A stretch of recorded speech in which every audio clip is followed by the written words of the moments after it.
Lord Chidgey. My Lords, according to the UN Refugee Agency, in the first 10 months of 2014, the number of asylum seekers in Europe from Eritrea nearly tripled. In Ethiopia and Sudan, the number of Eritrean refugees also increased sharply, and by November, some 37,000 Eritreans had sought refuge in Europe, compared to around 13,000 a year ago. Most asylum requests have been lodged in Sweden, in Germany and in Switzerland, with the vast majority arriving by boat from across the Mediterranean. Eritreans were the second largest group to arrive in Italy by boat after the Syrians. An unprecedented number of Eritreans are fleeing their country as refugees to Europe on a precarious journey, as well as bordering countries. As at mid-2013, UNHCR estimated that the total population of concern originating from Eritrea was over 313,000 people, including more than 292,000 refugees and 20,000 asylum seekers. Sheila Kitharoth was appointed Special Rapporteur on the human rights situation in Eritrea by the UN Human Rights Council in September 2012. Since then, she has made several requests to visit Eritrea, and so far her requests have been denied.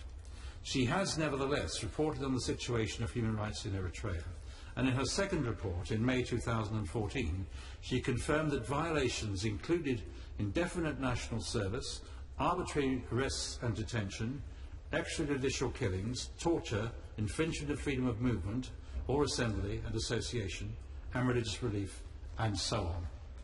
In November 2014, the UN announced that the Commission of Inquiry into Human Rights Abuses in Eritrea, established in response to the steep rise in migration out of that country, had begun operations. It is due to report in June 2015.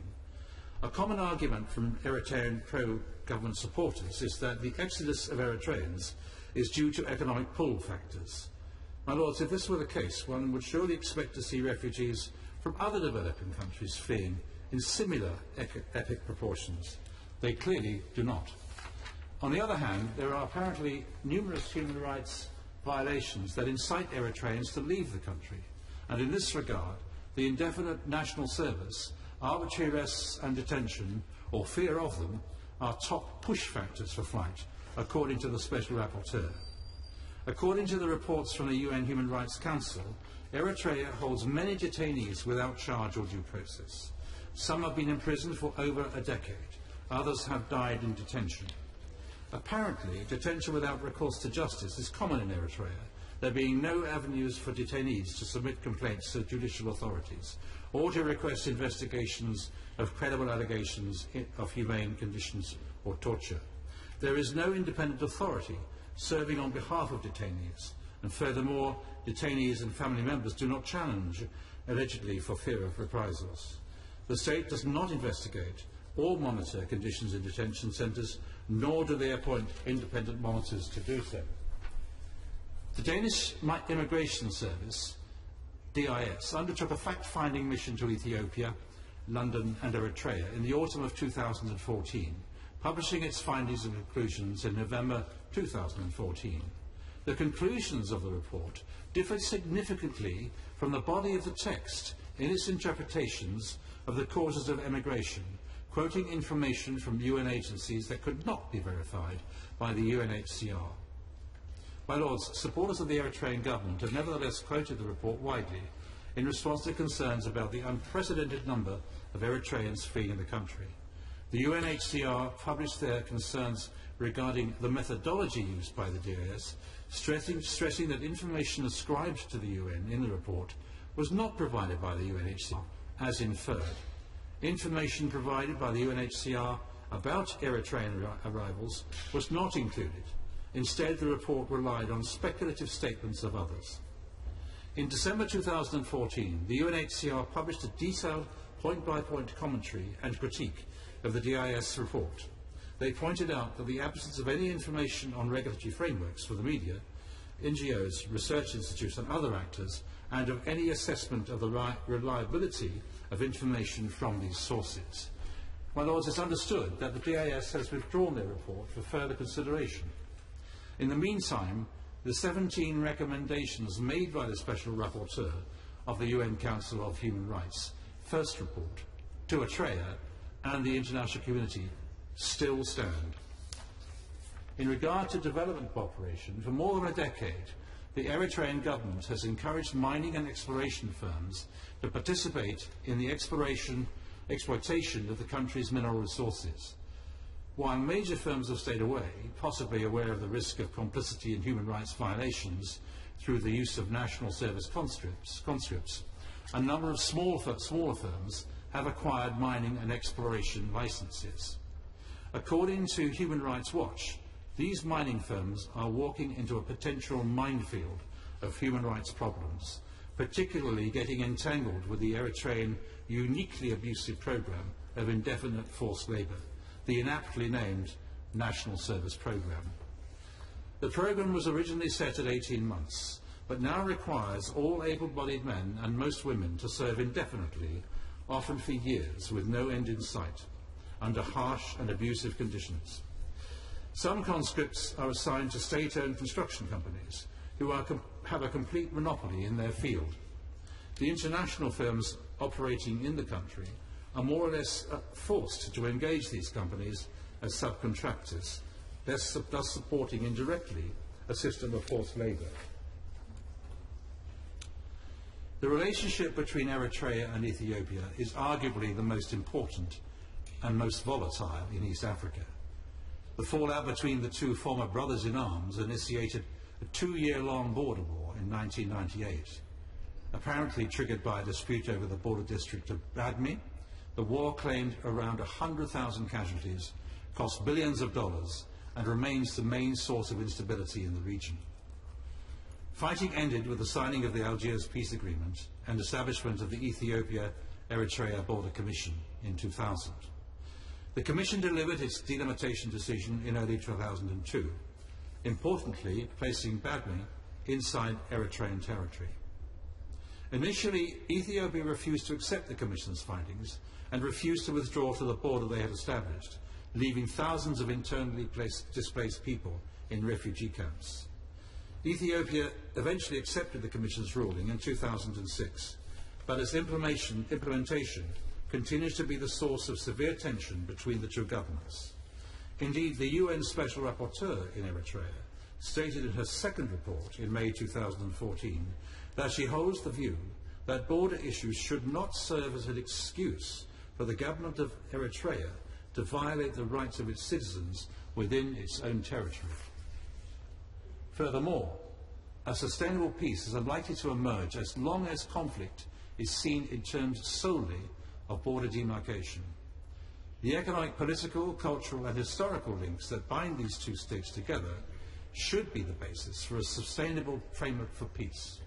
According to the Royal Institute of International Affairs, Chatham House, opportunities exist for external efforts to foster improved relationships.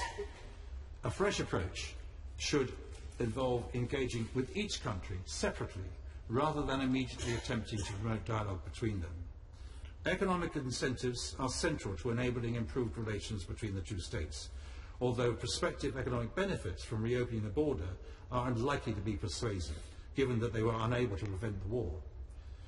International agreement on areas of mutual interest could help foster a sense in Eritrea of stable economic sovereignty against Ethiopia's economic predominance. Waiting for changes of leadership before making significant efforts to engage is, however, untenable, with no guarantee that successors will adopt different foreign policy. My Lords, in discussions prior to this debate, it's been claimed by Eritrean government supporters that the Eritrean government now plans to restrict national service to 18 months, as set out in law, probably by the end of the year. I've also acquired a document issued by the Permanent Mission of Eritrea to the UN in New York, which I have a copy here. The document is entitled Leaked Memo and claims to reveal Ethiopia's destabilising policy against Eritrea. It's apparently a translation into English from Amharic of a news item from the Shabbat news agency website last February. I'd be very grateful if my noble friend the Minister could comment on these developments and perhaps give a considered response in due course. My noble friend will be aware that since December 2014, a number of responses have been given to written questions on Eritrea, submitted by noble lords, including the noble Baroness Kinnock, which have been commented on in the past. But in this regard, can my noble friend provide an update, for example, on the outcomes of meetings of the FCO and the office officials with Eritrean ministers in December, EU negotiations on policies towards Eritrea to suppress the number of refugees from that country, and the release of political prisoners in Eritrea since FCO officials raised the issue with the Eritrean ambassador in March 2004, considering that since then a new ambassador has been appointed. My Lords, migration from Ethiopia and Eritrea to Western Europe can only be understood in relation to where those leaving go to. Take Ethiopia. Following my noble friend's excellent speech and the points he made on Ethiopia, we must, however, recognise that that country is now host to more than 600,000 immigrant people, the highest number of refugees taken in by any Africa country. The government of Ethiopia should be highly commended for accepting and managing so many with such scant resources and not attacked. So, first question, where do these refugees come from? A minority come to Ethiopia from sub-Saharan Africa, countries even poorer than Ethiopia. Far more from those nearer at hand. A lot of Somalis, lots more from the Sudan, and more from Eritrea itself, of course, flood into Ethiopia. Then there is a huge number of more than 160,000 recent returnee refugees, Ethiopians returned to Addis Ababa from Saudi Arabia since the amnesty there granted by the late King Abdullah ended. They too are often destitute when they arrive. Where do all these people go to if they try to get away from Ethiopia? Not all to Europe by any means. That's a contemporary urban and media myth. Quite a lot travel south to South Africa. Then Ethiopia and its Eritrean refugees generate by far the largest number of migrants out of the Horn of Africa to the Yemen and through Djibouti. For sure, some travel the western route, aiming north for countries like Libya, and thence the attempts of those perilous crossings across the sea to reach warm water southern Europe before travelling farther north. But far from all come or seek to come to Europe. Vital work needs to be done to try to anchor people where they are in Ethiopia and in Eritrea, to develop there a stable, trustworthy civil society within which sustainable local livelihoods can emerge. This does not need grand plans, geopolitical initiatives, great gestures, let alone a bunch of selfie-taking celebs jetting in and then just as quickly jetting out as soon as possible.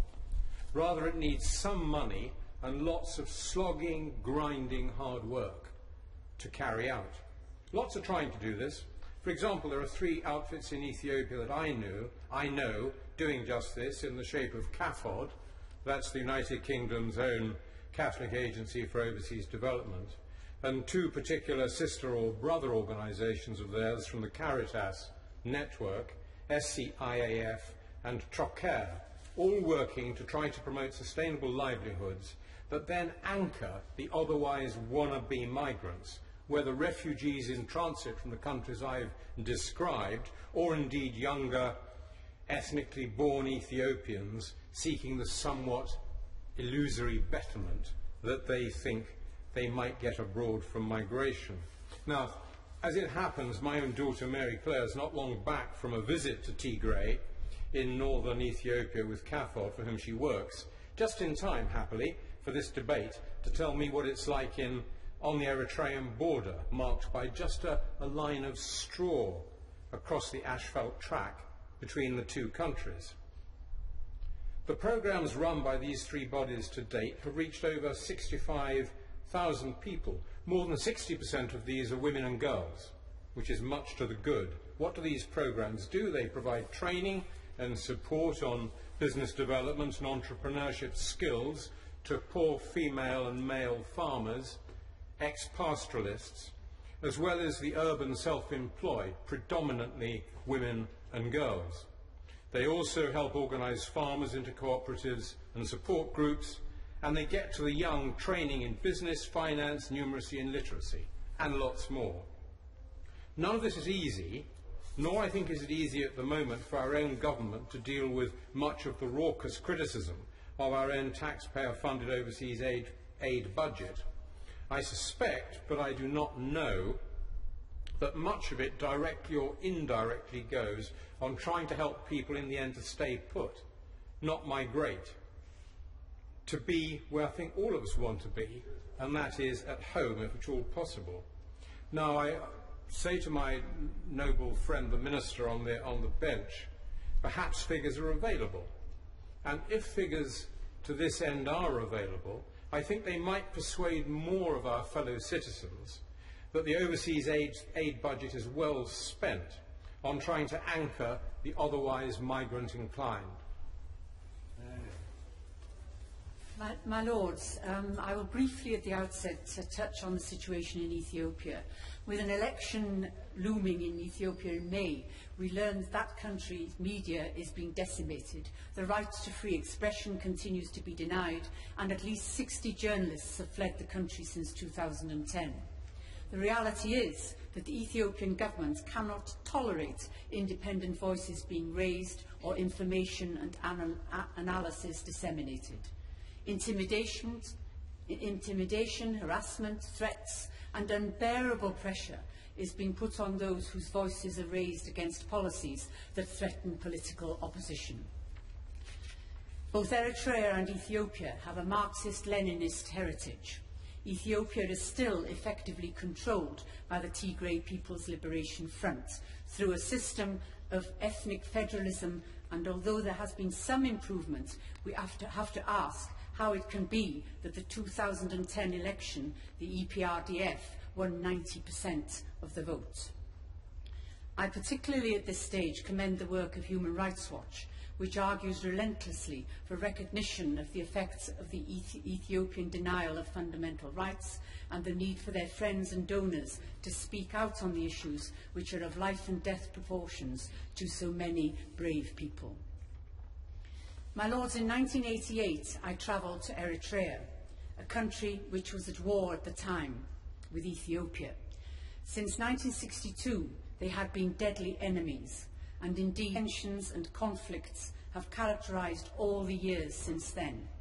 It was the longest running struggle for independence in Africa, and it was about independence from Ethiopia. The people of Eritrea, as we know, continue to suffer, and such is their desperation, they seek refuge in other countries, and that can mean very long journeys. My Lords, on the subject of migration, let me begin with a shocking fact which serves to illustrate the desperation of Eritreans. Almost as many Eritreans from a country, incidentally, which is not at war, fled their country as Syrians who fled their country in 2014. UNHCR said, and I quote, "From January to October 2014, more than 60,000 Syrians arrived by sea, including almost 10,000 children. In the same period, almost 35,000 Eritreans arrived by sea in the Mediterranean, including 35,380 unaccompanied children." Surely, my Lords, we have to ask the question about exactly what makes people take such terrible risks in order to leave their country. The cruelty, tyranny and oppression of Isaias Afwerki and his regime knows no bounds. Eritrea is isolated politically, regionally and internationally, and is under UN sanctions because of its alleged support for al-Shabaab in Somalia. The country is often described as Africa's North Korea. All rights and freedoms are denied. There is no religious freedom or political pluralism, and no freedom of the media or freedom of speech. The 2015 FCO report has given details of Eritrean abuses: arbitrary and inhuman detention, indefinite national service, lack of religious freedom, no job prospects, and much more. My Lords, that indefinite national service is clearly the main driver of migration. UNHCR has confirmed that young Eritreans are conscripted into endless military service, which is characterised by harsh treatment. They are sent to work in gold and copper mines or to camp out on the Ethiopian border. National service should be limited to 18 months, but conscripts are often held for as long as 20 years. Is it surprising then that they are prepared to take such risks in the hope of a chance of a better life? The number of Eritreans seeking to come to Europe has nearly tripled over the last year and is mostly made up of very young refugees. The Special Rapporteur says that the authorities in Eritrea show no inclination to tackle the root causes of the exodus. She confirms a lack of rule of law and reported cases of extrajudicial disappearances, arbitrary detention and torture in detention. Also, does the Minister agree with a suggestion made by some European governments that it is necessary now to offer additional support and engagement to Eritrea, arguing that additional aid will lead to more openness and maybe change? Surely, my Lords, there is and can be no new beginning, as has been suggested with this regime. As history proves, concessions to regimes such as Eritrea will achieve absolutely nothing. Could the Minister give some detail on the apparent willingness of the UK to have discussions with the Eritrean regime, and I quote, on drivers of irregular migration and ways to mitigate it, asylum, returns and potential areas of joint cooperation? Would the Minister tell the House exactly what that means? Will the UK delay any response on refugee policy until the UN Commission of Inquiry issues its report on the subject? European governments should not make major Eritrean policy changes until they see the inquiry findings, and let's see if Eritrea is prepared to cooperate with the Commission of Inquiry before any hasty decisions are taken. Now there are signs of unbelievable courage and determination in Eritrea on challenging Isaias Afwerki. The people are aware of the dangers of open protest, but we have to ask just how long they can hold on, and he can hold on.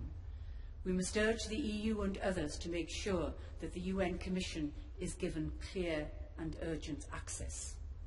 Isaias Afwerki's agreement to cooperate would be the first test of whether he is ready to accept change. Whatever happens, if there is negotiation, the European Union and Member States must not make quick concessions, but use any momentum to ensure that there can be and will be fundamental change. The release of Dawit Isaak would be a welcome and symbolic victory.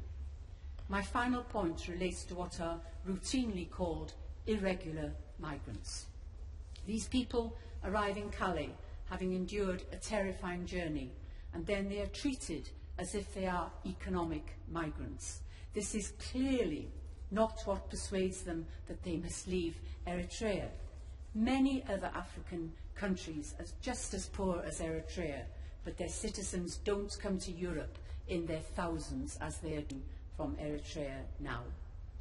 Will the EU now argue for their right to stay and ensure that they are treated rightly as refugees? Lords, I begin by warmly congratulating my noble friend, Lord Tusi, in getting this short debate linking Eritrea and Ethiopia, and on his masterly summary of the human rights violations in Eritrea and the consequent exodus of large numbers of refugees this causes. My Lords, the two countries were, in fact, linked in a forced marriage since the UN organised a bogus test of public opinion in Eritrea and imposed a federal union between the two countries in 1952, followed 10 years later by Emperor Haile Selassie's annexation of Eritrea. There followed a 30-year war of liberation to restore Eritrea's independence. In the 70s, I was chairman of the Eritrea Support Group, which campaigned in Parliament and the media for Eritrea's freedom and tried to persuade ministers to support the self-determination of the Eritrean people, sanctioned by international law. And ministers would always reply with the mantra, "We believe that a federal solution would be best for the people of Eritrea." I tried to ask them how they dared to usurp the right of the people themselves to exercise the most fundamental right of all peoples, emphasised by its position as Article 1 of the International Covenant on Civil and Political Rights. In 1981, I visited Eritrea at the end of the Ethiopian Sixth Offensive. I travelled via Port Sudan through the desert and then up the Freedom Road, which was blasted out of the rock up into the highlands, where I stayed at the Natfa Hilton, a cave behind the front line, where at dawn we saw the Antonov bombers dropping their loads on the ruins of Natfa, in which the only building standing was the tower of the mosque. The corpses of Ethiopian conscripts killed in a hopeless attack on the cliffs protecting Natfa were still lying where they'd fallen, testifying to the futility of the Derg's colonialism. In 1993, after the Eritreans gained their freedom, they held a referendum in which there was a 99.3% turnout in favour of independence, an event that nobody who was there could ever forget. There was a spontaneous outburst of joy with singing and dancing in the streets, and it seemed that Eritrea, with its talented and hard-working people, would become a beacon of democracy and prosperity in the Horn of Africa. But the dream was shattered when Ethiopia launched a fresh war of aggression on the pretence of a dispute over the border between the two countries, and after tens of thousands of lives had been lost on both sides and hundreds of millions of dollars had been spent on sophisticated weapons, it was agreed to refer the demarcation of the boundary to a commission headed by the distinguished British jurist Sir Eli Lauterpacht, who was a schoolmate of mine 66 years ago. Both countries had to accept the Commission's decision as final, but when the details were published in April 2002, Ethiopia found one excuse after another for disputing the findings. Ostensibly, their main reason was that the Commission had awarded the small town of Badme to Eritrea, but as it had no significant value, there must be other reasons. The suspicion is that the long-term objective of Ethiopia is to re-annex their former dependency and meanwhile to weaken it by threatened aggression along the border, working to intensify sanctions on false charges of supplying weapons to the Al-Shabaab terrorists in Somalia.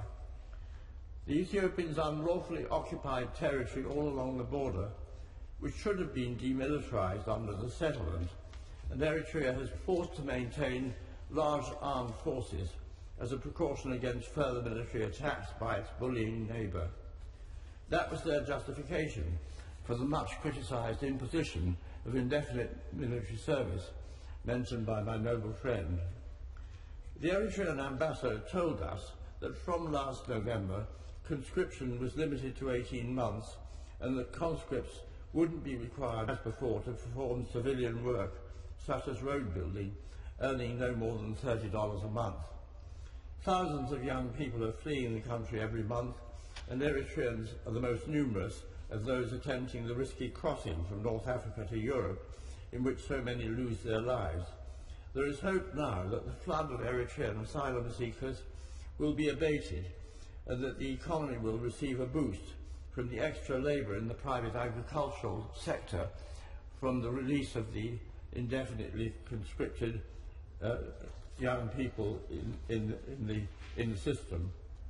The permanent existence of a state of no war, no peace is a major reason for the plethora of human rights violations by Eritrea, which have been mentioned by both my noble friend and the noble Baroness Kinnock, such as the arrest and disappearance of the 21 opponents of the government in 1991, arbitrary arrests and severe restrictions on freedom of expression and assembly, are undoubtedly seen by the regime as necessary protections against their unscrupulous and determined enemy. That's not to defend such practices, but to observe and I ask my noble friend the Minister to agree that if the threat of aggression were lifted, violations of human rights would be diminished and the flow of refugees would be further reduced. Trade between the two countries and access by Ethiopia to the ports of Assab and Massawa would boost economic activity throughout the region and also reduce unemployment locally and internationally, thus reducing the incentive to emigrate. Ethiopia, on the other hand, has no enemies in the region and therefore no reasons for the severe restrictions on freedom of repression that it imposes. Human Rights Watch said last week that 22 journalists, bloggers and publishers were charged with criminal offences in the past year. 6 independent print publications have been intimidated and closed, with dozens of staff forced into exile. 3 owners of publications also fled abroad to escape false charges that led to sentences of 3 years in prison in absentia. 6 members of Zone 9, a bloggers collective, were charged under the counter-terrorism laws and have been in custody for 274 days, sending a chilling message to online activists. Can we not make representations to Prime Minister Desalegn to relax the stringent controls on freedom of expression so that Ethiopians can have a genuine election in May? Above all, my lords, I call on the government, and through them the EU, to launch a new diplomatic effort for peace in the region, for Ethiopians of all political parties to accept the Lauda Park settlement unequivocally and to withdraw their forces from Eritrean territory. My Lord, I too thank Lord Chidgey for his comprehensive and challenging analysis and assessment. Some general remarks and then 1 or 2 specific points. Clearly, this complex situation is partly it's a very unstable region, and there's a lot of movement from both of these countries to Saudi Arabia and the Yemen, as well as to Europe. So it's a very unstable context, and therefore requires, I think, some big picture approaches. And then, as we've heard, there's the conflict between Ethiopia and Eritrea, as Lord Avery has just explained very clearly, and that makes it very difficult to have a neat solution with all that complexity. We've heard something of the human rights abuses, and we need to, I think, put on record very firmly in this House the particular suffering of women and girls in that abuse, and not least through the military service, through people trying to escape into marriage to avoid military service and getting married at very young ages. And I would like to also put down a marker about the problem of religious freedom in Eritrea, where the constitution guarantees religious freedom, but only 4 groups are in fact allowed to worship: Orthodox Christians, Catholics, Sunni Muslims and Lutheran evangelicals. And any mature country in that region needs to honour the spirituality and the aspirations of its citizens. We're told that 4,000 people a month are fleeing from Eritrea into Ethiopia, which further complicates the dynamic, I think, between the 2 countries. And because many of those who flee are women and children and unaccompanied minors, they're very ripe for what we call human trafficking. And many of them are in fact picked up and exploited by labour gangs into sexual slavery and even for body parts. We've heard from Baroness Kinnock the sheer desperation this puts in people and their desire to escape. Even in Derbyshire, which in the Peak District, in Matlock, you might think you couldn't be further from Ethiopia and Eritrea. We had a couple who drove back from the continent in a camper van thing, and when they got to Matlock, from underneath out crawled a refugee who'd had that desperate experience, shaking, crying, happy to be turned into the police. A tragic just vignette, really, of the issue. I'm privileged to be a trustee of Christian Aid, and like CAFOD, they're working on the ground in Ethiopia. Been there for 30 years, started by engaging with emergency work, and now are doing very important development work with HIV, malaria, maternal and child care, and especially the safeguarding of the rights of women and girls and their educational development. And I tell you that partly because it's a sign of hope, but Christian Aid, and possibly CAFOD too, does not work in the north of Ethiopia or in Eritrea. It can't get access to do that voluntary work. Often we can work with partners on the ground, grow capacity. But Eritrea and the north of Ethiopia, it is a no-go territory because of the chaos. And that means that partnership that government can often assume from the voluntary and faith sector is not able to operate, which is a further challenge and complexity.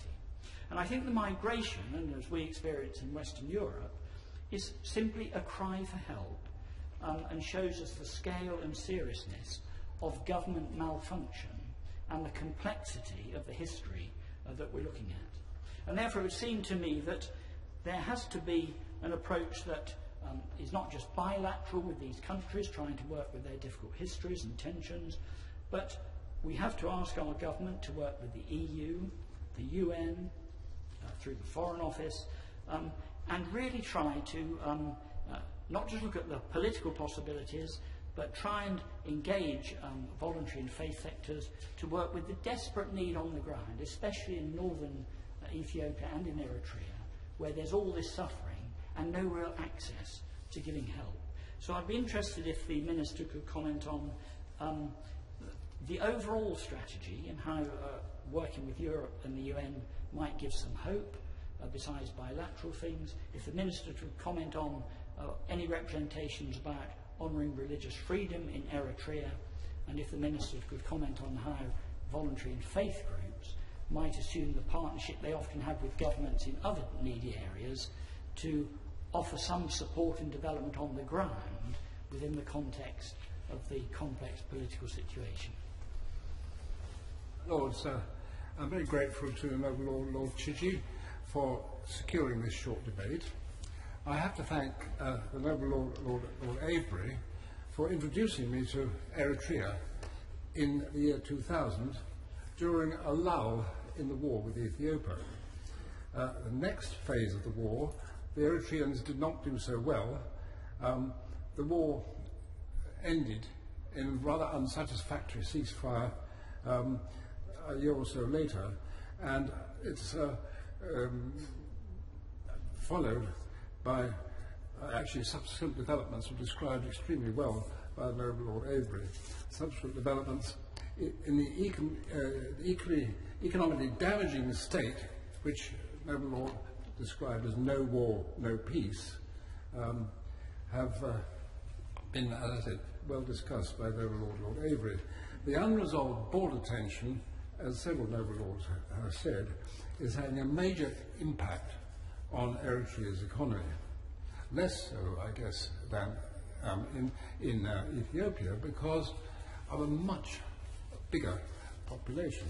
It's, the standing army, which Eritrea maintains, is a major drain on a country with only 3 million people. Now, when we were there, among other places, we visited the Red Sea port, Massawa, where we met the Minister for the Coast and Fisheries, Petros Solomon, who was an impressive former senior officer in the independence struggle. He took us to see a remarkable coastal prawn and tilapia aquaculture pilot project being developed with the help of a small American grant. If this project had gone ahead and expanded, it could have become a valuable food producing and export industry. Sadly, it was abandoned a year or so later, possibly due to government opposition to external NGOs. In 2001, I was among those invited to attend the 10th anniversary celebrations of the end of the independence struggle. Among other visits, we were taken by helicopter to the former battleground of Nakfa, described by the Noble Lord Avery. We were impressed by the ingenuity and courage of the Eritreans and their capacity for hard work. But shortly after our visit, 15 senior government members, known as the G15, who had signed a letter to President Isaias, urging him, Isaias Afwerki, same man, urging him to implement the agreed democratic constitution and hold elections, and they were all arrested. These included Petros Solomon, who the noble Lord Avery and I had met 1.5 years earlier. 13 years later, he is still in prison without trial and held incommunicado, as is his wife. Now, I'd like to ask my noble friend, the noble Baroness, if, and I gave her notice of this question, if our embassy has been able to obtain any information about this man and his colleagues who are still detained. Some fear that he and some others of the G15 letter writers may no longer be alive.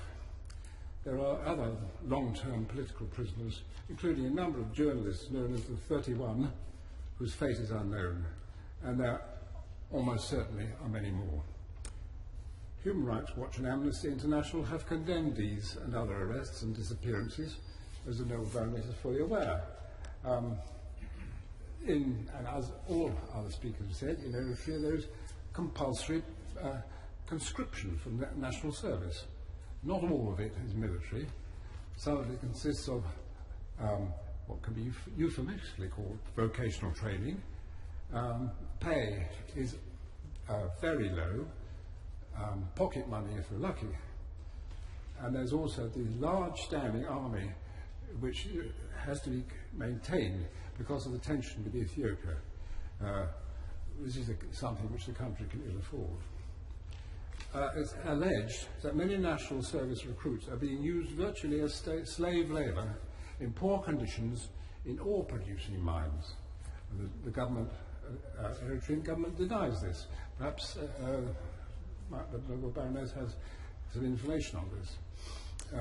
Now, according to the independent report by the Danish Immigration Service, the reason given by most Eritrean asylum seekers for leaving Eritrea is economic rather than political, though deserters from national service naturally fear punishment if they return to Eritrea. But this report, noble lords have said, appears to have been withdrawn. Things other noble lords have testified to the important part played by human rights abuses in the exodus of Eritreans. As we hold this short debate, there's a UN High Commission on Human Rights inquiry going on. They couldn't get into, they were not allowed into Eritrea itself, so they've had to apparently rely on external testimony. I wonder if the noble Baroness has any information on the progress of this inquiry. Now, having said all this, other informants had another rather more hopeful side of the story. There is grassroots development and within limits considerable local democracy. This, as can be imagined, doesn't include criticism of the president, who, like President Putin, is unaccountable, but still apparently popular, despite having lost the war with Ethiopia and heading an autocratic regime.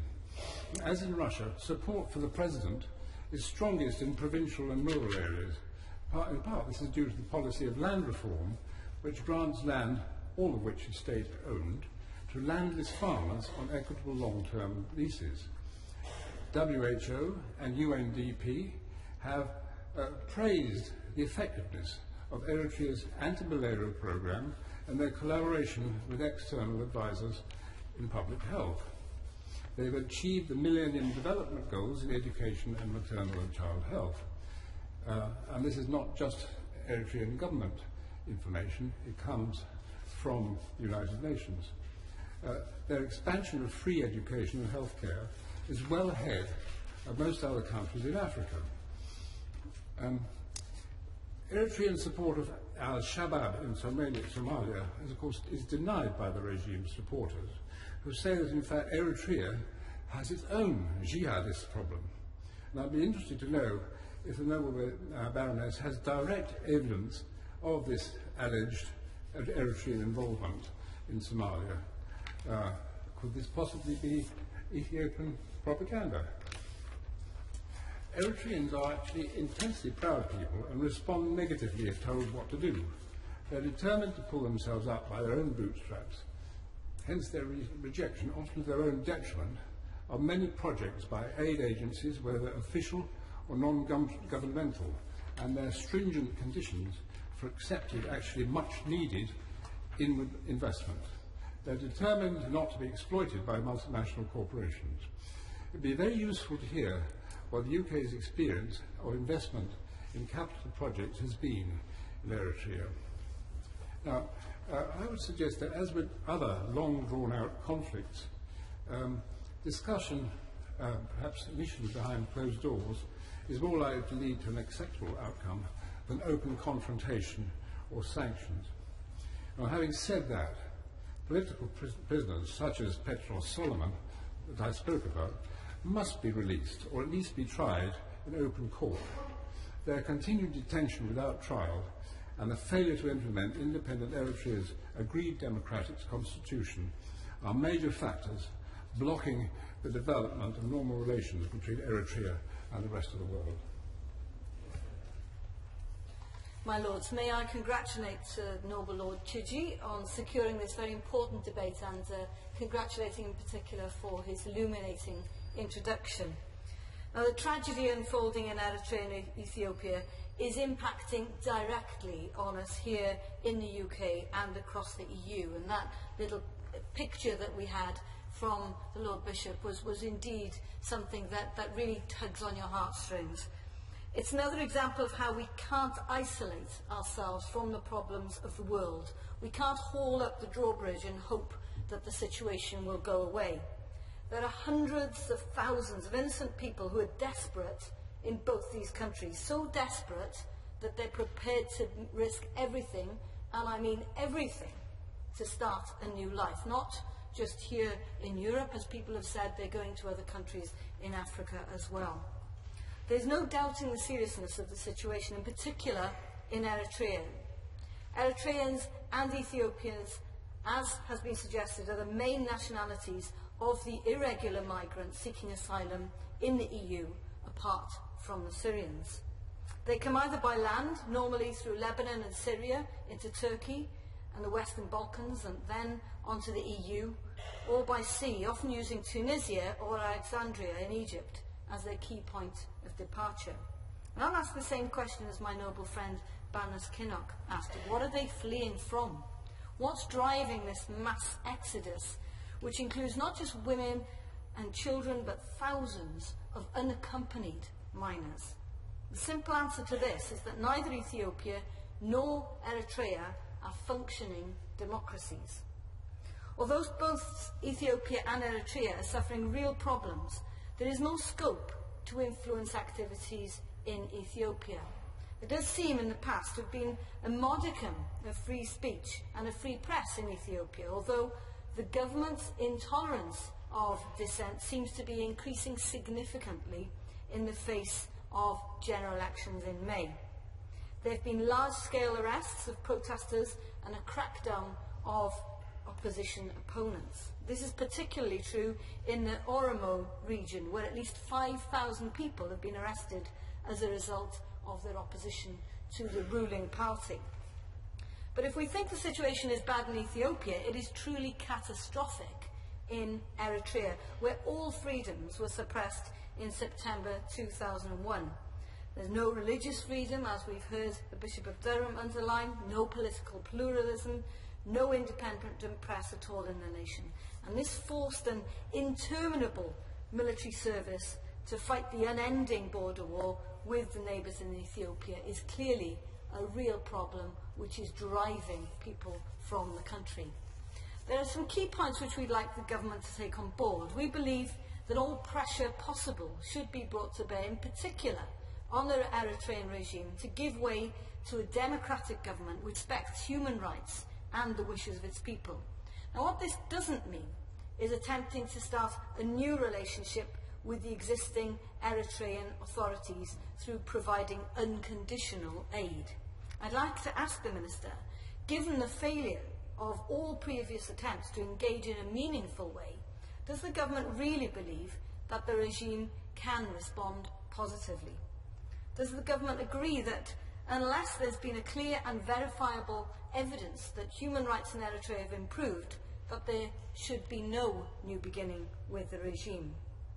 I understand that this week the United Nations Commission of Inquiry on Human Rights in Eritrea will visit the UK to hold meetings and collect testimonies and accounts on the human rights situation in Eritrea. So can the Noble Minister give an assurance that the government will support the UN in its work and ensure that an objective picture of the situation in the country can be assembled? Now, we're all aware that there are fears and concerns within the British population about the scale of immigration to the UK. It's not just a fear here in the UK, but it's true across the EU. We need to ensure that we've got a coordinated approach to migration from this part of the world across the EU. Let's be clear, if Britain left the EU, it wouldn't stop people from coming, but it would stop us from working together in a coordinated fashion with our EU partners. A €5 million programme is being established between Frontex, the agency of the EU that manages cooperation between national border guards to secure the external borders of the Union, including from illegal immigration, human trafficking and terrorist infiltration, and the UNHCR to help the Western Balkans strengthen their asylum and migration policies and capabilities. In addition to this, Frontex is cooperating closely with Turkey, which has helped to stem the flow of the ghost ships which we saw before Christmas, and has, I understand, assigned a member state expert to help the Turks in improving the security around the Mersin port. The EU has also signed a readmission agreement with Turkey, which means that Turkey must not only take back nationals who may be irregular migrants, but also migrants who are seen to have come from Turkey. There is close and joint cooperation in the Aegean Sea and on the Greek and Bulgarian land borders. So could the Minister explain how on earth the UK could begin to influence or support these actions if we were outside of the EU?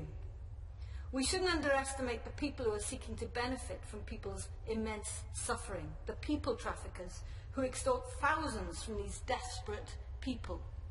Europol is ensuring that there's an exchange of information across Europe and with our partners in the Western Balkans and Turkey, which ensures that European nations can tackle some of the criminal aspects behind this migration.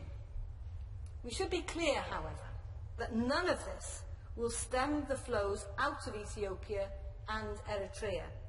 The human rights violations are simply too much for many of the population to bear. Whilst Eritrea is considered a real basket case in terms of human rights, the tragedy is that things seem to be getting worse in Ethiopia, which was once the darling of the international aid community. Can the Minister explain, therefore, how aid being conditional on improvements in human rights can be strengthened for Ethiopia?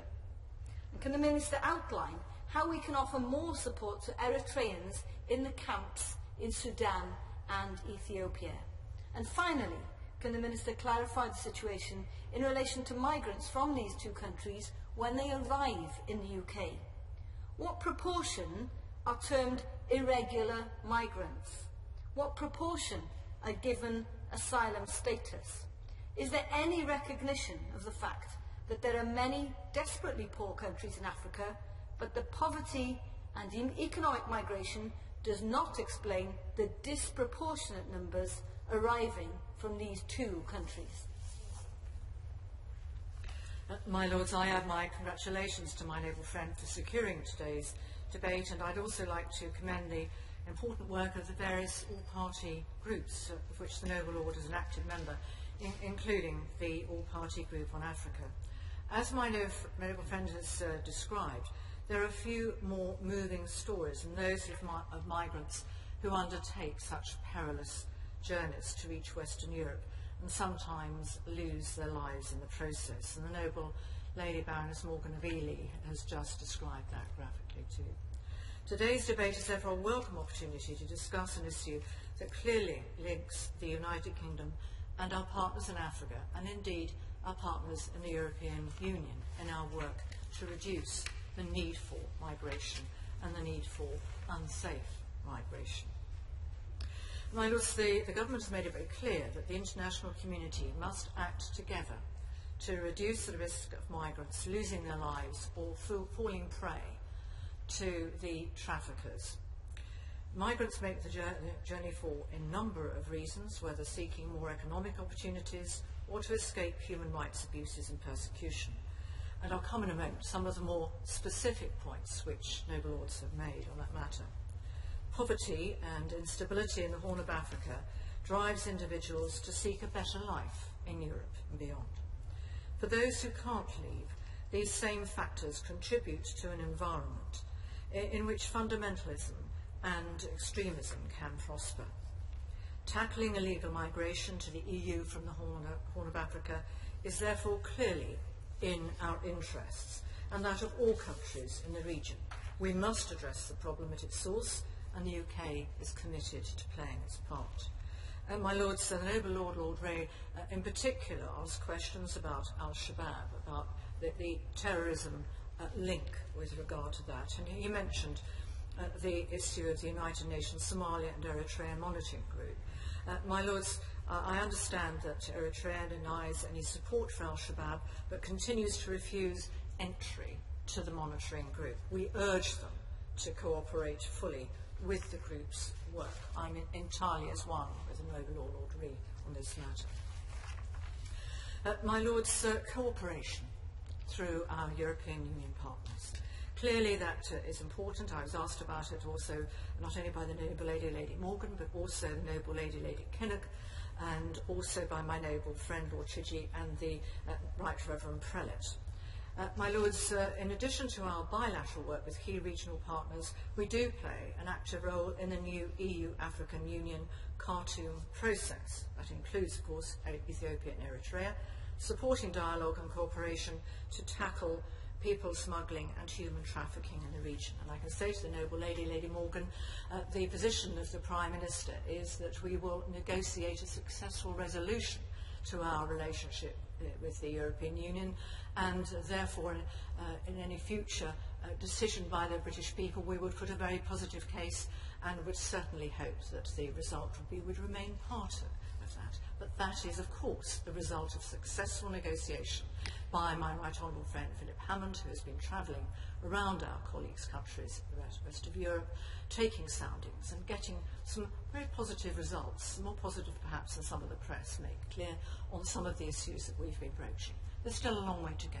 We know that. We're making progress. My lords, we welcome the fact that both Ethiopia and Eritrea have expressed commitment to the Khartoum process. It provides the best framework to drive this issue forward. But noble lords have drawn attention to the tension between Ethiopia and Eritrea. And I would say to them that if they are taking the Khartoum process seriously, then they have got to take negotiation on the basis of solving the differences between them also seriously.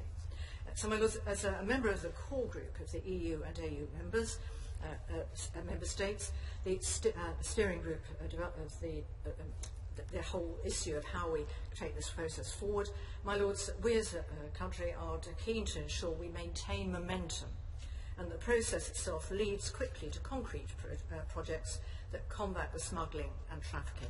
And several noble lords asked me in particular about extended military service, very much a euphemism, and I listened very carefully to all the words used by the noble Lord Ray, the noble Baroness Lady Kinnock, my noble friend Lord Avebury, obviously in particular my noble friend Lord Chidgey in opening, but also the Right Reverend Prelate, about the real nature of this and the fact that people are, one or two noble lords referred to it almost being like slave labour, and the fact that it acts as a serious driver for people to leave the country and be completely frightened, I can't think of the right word, terrified of returning because having left and broken the rules about conscription, they're terrified of returning.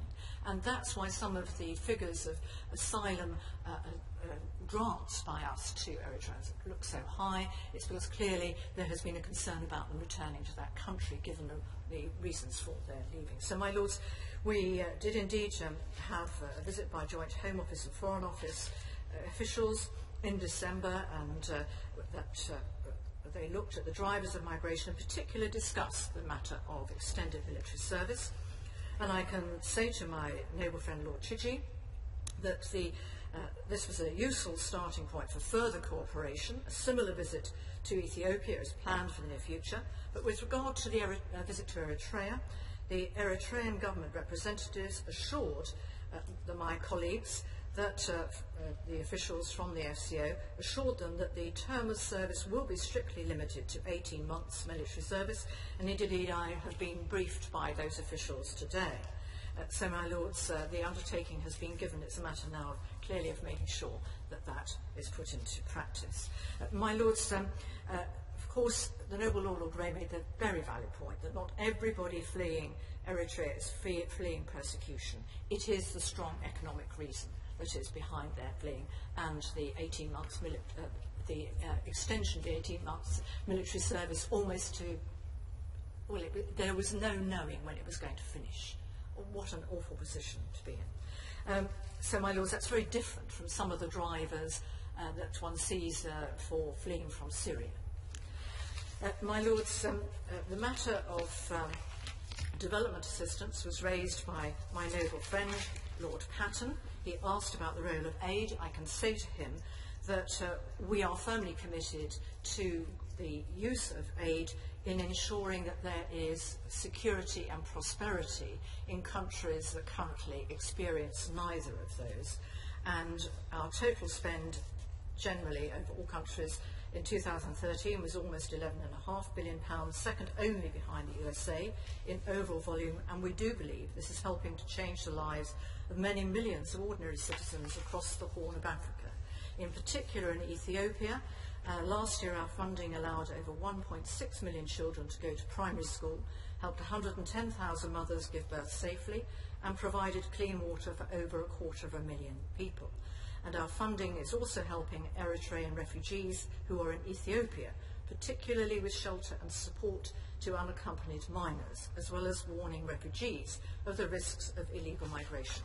And my lords, I know none of that would be a surprise to the noble Baroness Lady Kinnock. When she was a minister, she was passionate about these issues, and rightly so. And I can assure that passion remains in government. My lords, I was also asked about the issue of Ethiopia and Eritrea relations more generally. And my noble friend made reference to a leaked memo on Ethiopia's destabilising policy against Eritrea. At least the memo refers to itself as being leaked. Whether it's leaked or not, I just simply don't know. We will consider its content seriously and closely. Better relations between the two countries are clearly needed. We've called on both sides to respect the commitment they made in the Algiers Peace Agreement of December 2000 to refrain from using force against each other. We'll continue to encourage both Eritrea and Ethiopia to engage bilaterally and internationally to overcome the current stalemate, and hope that progress can be made toward demarcation in accordance with the decision of the Eritrea-Ethiopia Boundary Commission. My lords, I now turn to the matter of human rights. I'm aware that I am pressed for time, but I will give whatever I can.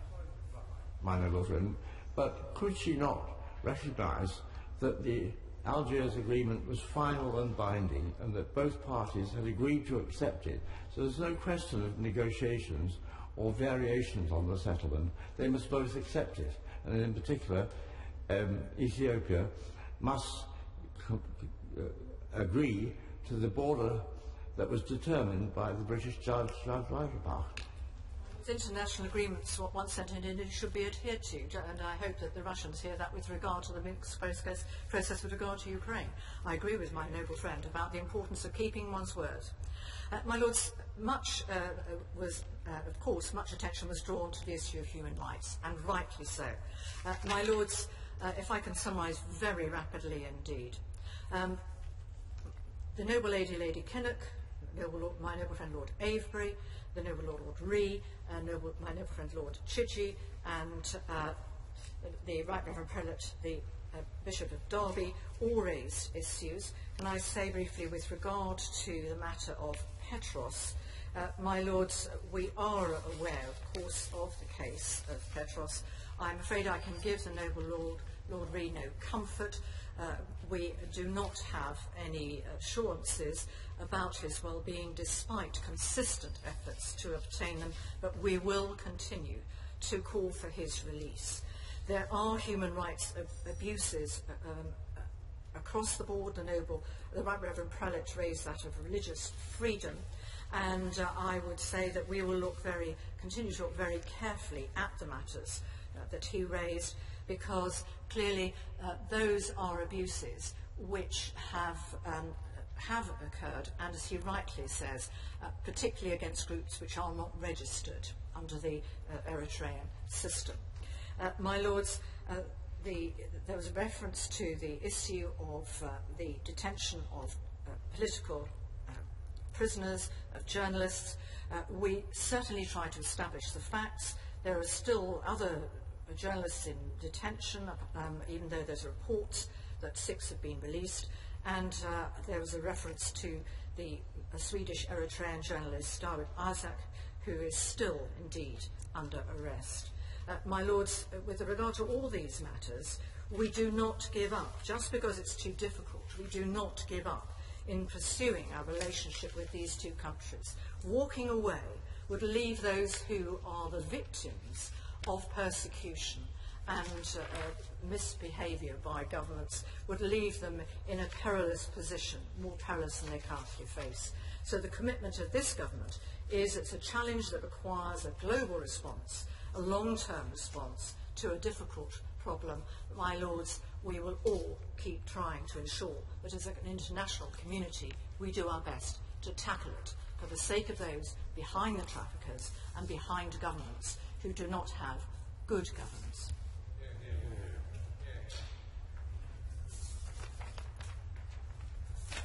My lords, I beg to move that the House do now adjourn. That the House do now adjourn.